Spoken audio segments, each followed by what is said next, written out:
All right, thanks for staying with us. Let's take you to this interview now. Now, you would have seen that there's been a lot of talk in the public domain around the letter. In fact, it was an article written by Tourism Minister Mzwandile Mbeje, which has subsequently really ruffled quite a number of feathers. And one of those who wrote extensively about this particular article is Justice and Correctional Services Minister Ronald Lamola, who my colleague Mzwandile Mbeje is standing by with. Mzwai? Well, thank you very much, Bongiwe and Francis, and of course, a very good evening to you. And as you correctly pointed out, we're coming live to you from Pretoria, where we are interviewing the Justice and Correctional Minister. And of course, he also wears another cap. Remember, he's also the member of the NEC. So as we deal with a number of issues, we'll also attend to the aspect. But of course, he's already seated here with me and ready to deal with some of the issues that have been in the public recently. Minister, it's good to have you, and thanks for the opportunity to speak to you. And I think whilst we were preparing for this interview, there was a lot of debate, and you also entered the fray around the issues of the Constitution. Of course, we'll delve into that. But maybe before we kick off this interview, let me start with this quote. They have gone to their graves with a dream deferred. Their lives' work besmirched, and their sacrifices spat upon. What happened to us? This is a quote from that open letter written by your colleague, Minister Mzwandile Mbeje. Is she correct in this? No, thank you, Mzwandile, and to the viewers at home. I think there is a reality in the country on various challenges that we have, and most of them you are aware of: unemployment, poverty, the triple challenges that we have. And we have a constitution that we currently have, and it is a product of our own democratic dispensation, which is also a product of the various policy positions of the ANC, ready to govern, the Freedom Charter, the African claims. So the Constitution is what we wanted as the African National Congress. It is a living document. It can be amended. It has been amended 17 times.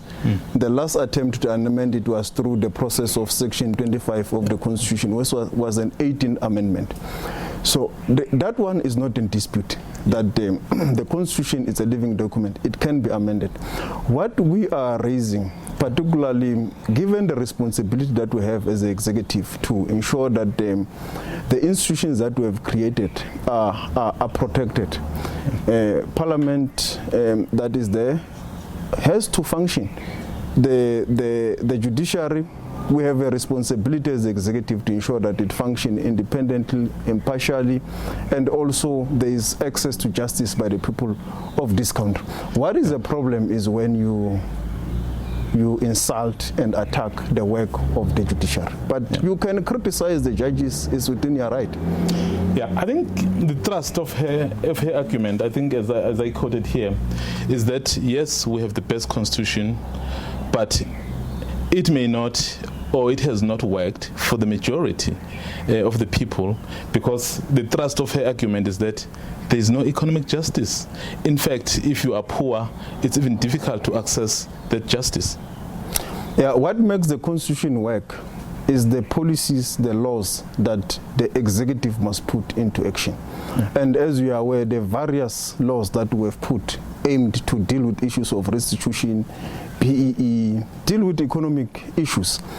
But there is a reality that there has been some of the legislations that have succeeded. There are those that did not succeed. But the work that we have to do, for example, on the various aspects, at the end, it is us who must implement the laws that must ensure that there is economic justice, there is economic policies. So we really cannot say that the constitution is an impediment to achieve economic justice, because itself, its aspiration is to do exactly that. Okay. So who do you see as an impediment? Obviously, you are saying it's not the constitution. So if the constitution is able to take care of everything that we need to take care of, so why are we not able to do that? Yeah, I'm not saying it is able to take everything that you have. Okay. I'm saying it provides for laws that we can put in action, but that we can achieve a lot of things. The BE laws, the land restitution laws, the various laws that we can be able to. And our assessment of the 25 years does shows that there has been progress in a number of aspects in society. But indeed, there are still lots of challenges, as you are seeing, on the economy, economic justice, on land, and the issues of unemployment. And that is us as the executive that must ensure that such things are resolved.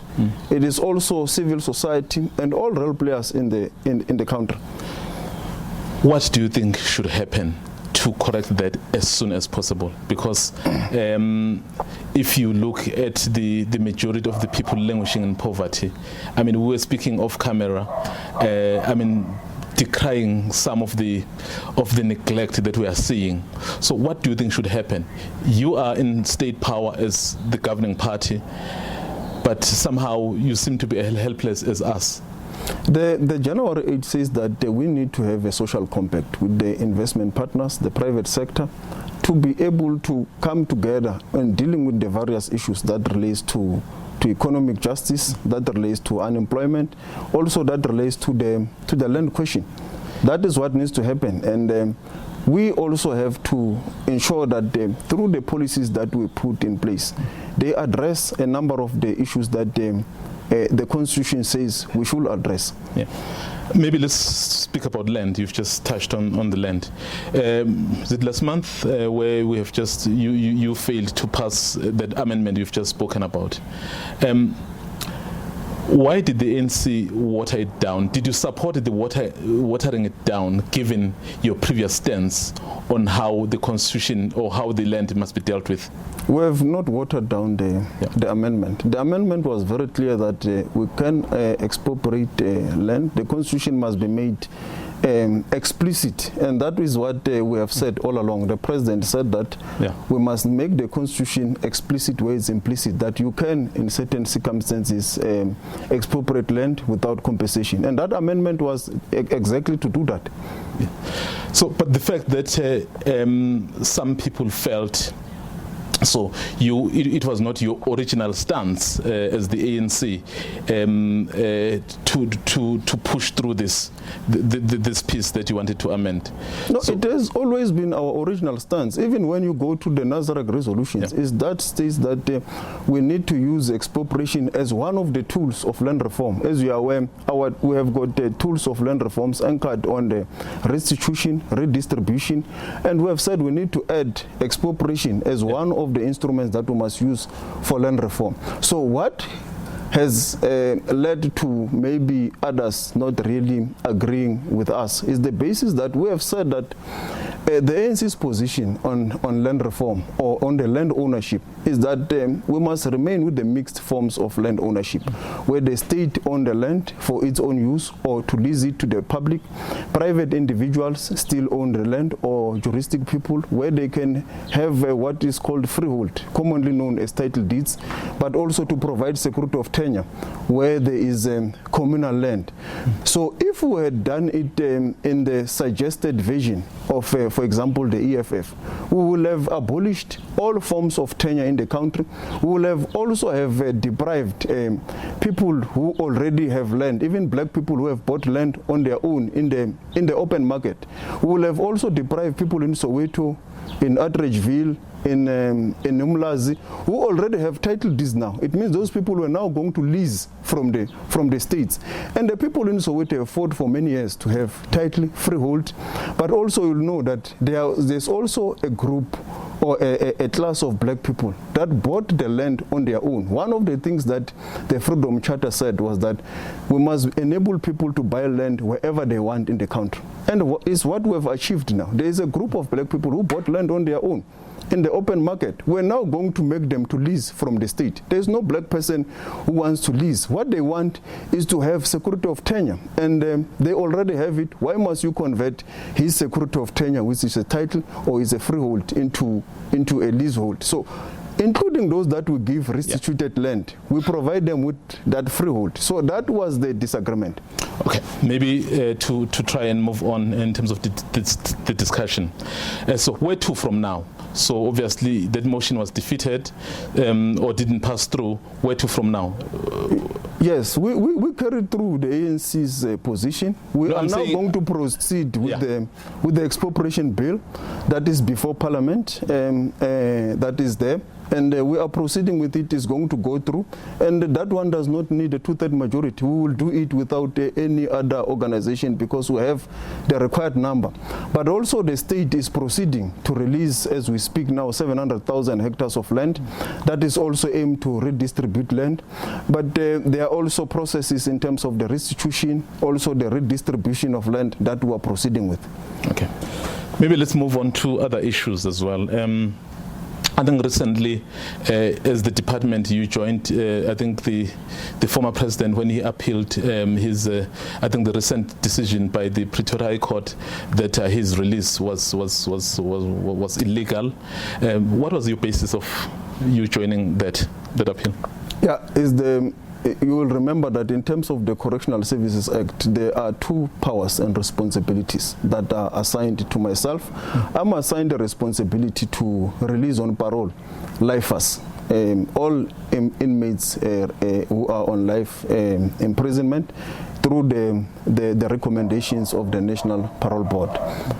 But the National Commissioner and whoever he has delegated the power to are responsible for anything below the life sentence. So this is the power that is assigned, the one we're talking about now of the former president, to the National Commissioner. So the National Commissioner took a decision with regards to the former president, and the current acting National Commissioner is continuing with the process of the appeal on the grounds that he has stated in the appeal papers, because he believes that he has taken the decision in terms of the Correctional Services Act. So obviously you wouldn't interfere with the job of the National Commissioner, but did you support the Commissioner when he took the decision, the previous Commissioner? Yeah, if for example, Mzwandile, it's important that we safeguard the integrity and the importance of the National Commissioners or any government official to do their job in line with the law. Obviously, I do not have to support or not to support. What is my responsibility is to check whether has he followed the law or not. At the time, he did inform me that he has taken this decision, and I asked him, has he followed the law or not? And he said to me, he has followed the law. So how did you feel when the court obviously overturned it? Obviously, as you have appealed, you felt he followed the law? Because, I mean, after asking him, you also were able to read for yourself. So do you feel he did everything according to the book? Yeah, obviously, I cannot answer that because it's now in the appeals court and so forth. I will prefer that we allow the matter to be ventilated before the courts. But at the end of the day, I was told by him that he has taken advice and he is of the view that it is within his power. So I will prefer to leave it at that and allow the courts to decide and scrutinize that decision, because if I pronounce, I will also be disrupting the work of the court. Okay, let's come to the issue of the Guptas. How far are you with the extradition process? Yeah, the NPA is in the process of compiling and also identifying in which country they could be, because you are aware they have a case that they have with them, I think is the Estina matter, if I'm not mistaken. So they will want to extradite them to the country. We now have an agreement with the UAE. We are ready as soon as we receive the papers to whatever country that they might be, to help the National Prosecuting Authority. And talking about the NPA itself, it has announced that I think it will set up a task team or a task unit which will look into, I think, the possible prosecutions from the state capture related stuff. Will you make sure that they have resources available to do that? Yes, we will definitely make sure that they have resources to do their job, but it is happening within an environment of difficult fiscal constraints, and even ourselves, when we give the assurance, we give it knowing that it may not be as easy as we may want it to be, but we do our best to give them all the support that they need. We also engage with the National Treasury where we're supposed to. As you are aware, for almost 5 years, the NPA were not able to recruit into their system. Now they are recruiting because of the help that we receive from the National Treasury, and even now the reports obviously will bring added burden in terms of resources, human and financial. And we are in engagement with the National Treasury to see what help could be provided so that they are able to do their job without any fear, favor or hindrance. Are you worried about the number of litigations that could come, which may then stall this process, and then it becomes a costly exercise? Yes, we are worried, because if the commission itself has cost us now in the region of $1 billion, it does show that going forward there will still be a lot of litigation, and we need to ready ourselves and plan in line with that, so that whatever is the outcome of the commission, it's carried through, and it does its recommendations are implemented. Okay. And I did say you're wearing two caps, that of the Minister of State, and of course you are also a member of the NEC, that's the governing party. Maybe let's deal with some of the governing party issues. Some time ago, you were either the lone voice or the lone figure. At some point, I remember in the ANC Youth League conference where you were contesting leadership, but I think Mr. Maine won that one. And then later on, you also were standing outside St. George's because you were not happy with the happenings. So do you think all that sacrifice to try and make sure that the ANC is on the right track was worth it, given the state it is in now? Yeah, I think it was. It was worth it, and I think a younger generation of ANC members continues to raise their voice sharply in terms of the direction of the organization on issues of organizational renewal, and even on issues that relates to unemployment, poverty, and the issues of economic transformation that we need to see in the country. So there is a platform to engage on them in the organization, and we'll continue to do so. Then how do you then justify the fact that you, as part of the collective leadership, have recorded the lowest in terms of voter turnout, and of course you've actually lost in the local government elections, so you are now part of that leadership, so you are supposed to be correcting all that you had pointed out, but the result is that you're performing badly? Yeah, obviously across the globe, the ANC is still going to do an in-depth analysis this weekend on the outcomes of the local government elections, and I think it will be more clearer with the scientific outcome as to exactly what happened, why did we lose, what are the factors. But it's clear that the economic situation in the country, the high rate of unemployment, even the situation we're in of COVID, it's a real situation that will have impacted the local government elections. And even across the globe, when you look in the outcomes of elections, you can see that where elections happens in an economy, in a situation of economic depression, the governing party does suffer. And I think Trump in the US is a good example. He was taken out by various factors, but the biggest one was COVID and the challenges of vaccines and unemployment. Okay, that is understandable, I guess, in the broader context. But I think you and I were speaking off camera, lamenting again the lack of service delivery that we sometimes see. Don't you think that could have been the biggest factor? Yeah, obvious. It is a contributing factor. The state of local government, there have been challenges across the board. Yeah. The AG's report from time to time do indicate that there was a challenge in terms of service delivery, and even ourselves as we're moving up and down, door to door, we have seen it. Water issues, the electricity. It was patently obvious, but the issue of unemployment also is a huge challenge. Let me just get to the point before I forget it. Yeah. So then, given that you are admitting that the issues around service delivery contributed, who do you blame? Obviously, it's ourselves who must do our own self-correction in terms of service delivery issues from local government, provincial government, even national government, because some of the issues like water, they are not really the space of a local municipality. It's a national competency.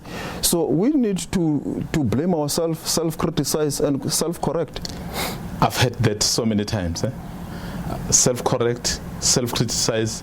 I've heard that so many times. You know, we've been in the space for long. So at what point will the ANC decide to self-correct? It is at this point where we are.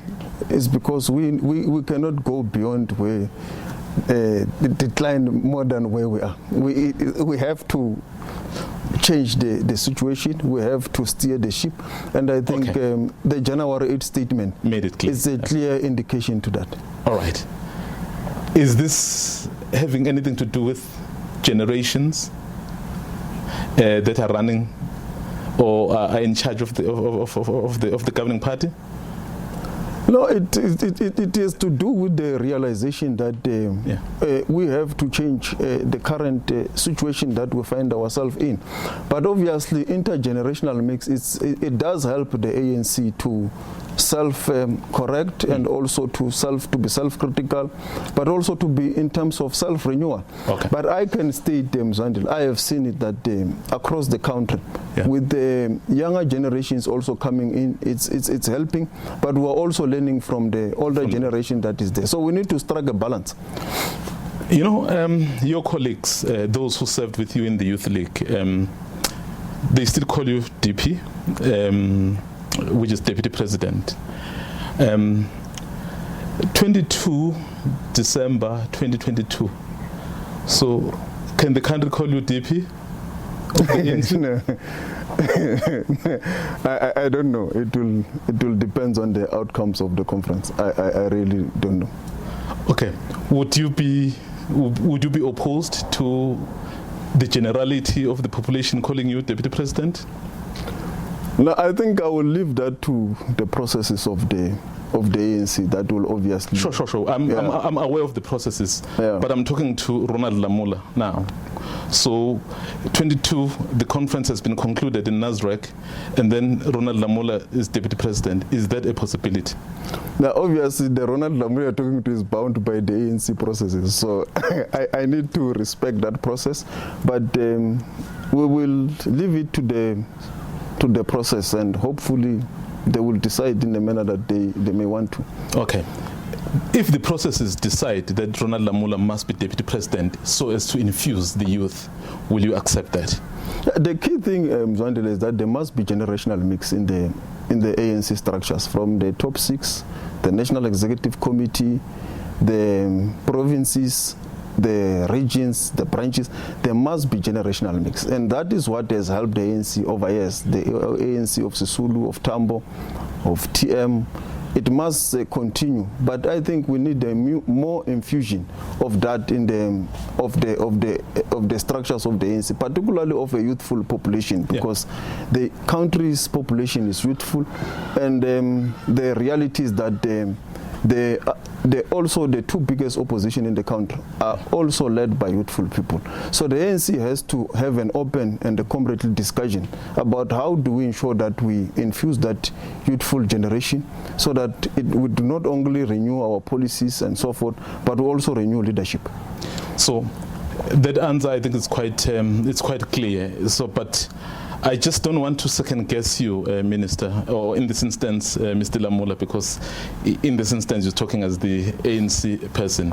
I don't want to second guess you. I want you to be very clear. I know you don't decide for yourself. It's the branches, it's the structures. But I'm saying, should the structures decide to nominate Ronald Lamola for deputy president, will you take it? Yeah, I will answer that question at the right time. I can't answer it now. I will answer it when the Electoral Commission of the ANC asks me that question, if it's going to arise. But you don't mind the idea, do you? No, I don't. But I will have to respect the organizational processes.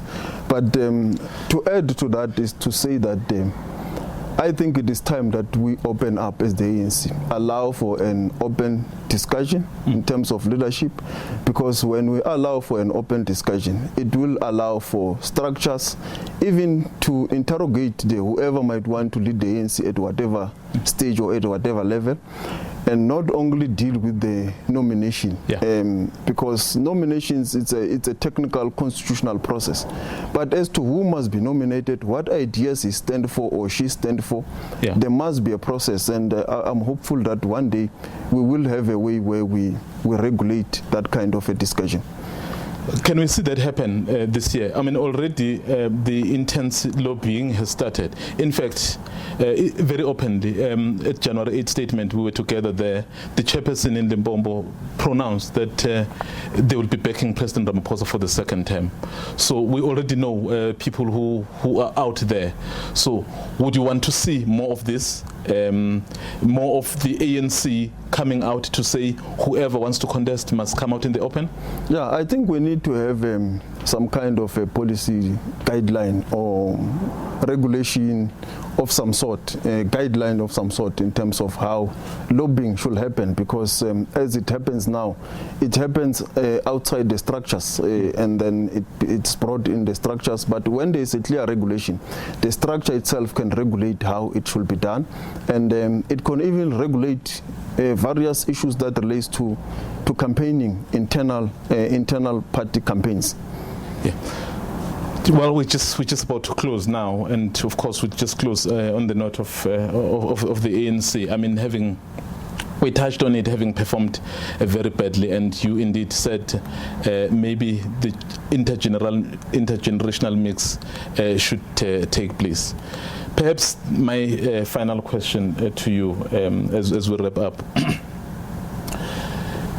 The president of the ANC, in your view, do you think he deserves to come back?